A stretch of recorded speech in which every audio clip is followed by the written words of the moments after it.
आज ललन के जन्मदिन ललन का जन्मदिन मनाना है। आजू के दिन सासू पैदल न आना, आजू के दिन सासू पैदल न आना।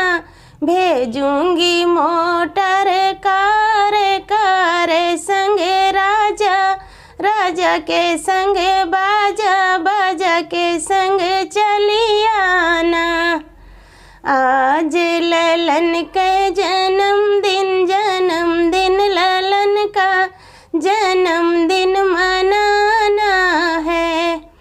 आजू के दिन जेठनी पैदल न आना, आजू के दिन जेठनी पैदल न आना। भेजूंगी मोटर कार संगे राजा के संगे बाजा के संग चली आना।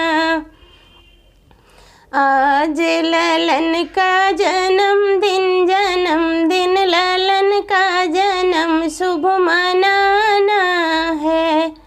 आजू के दिन नंदी पैदल न आना, आजू के दिन नंदी पैदल न आना।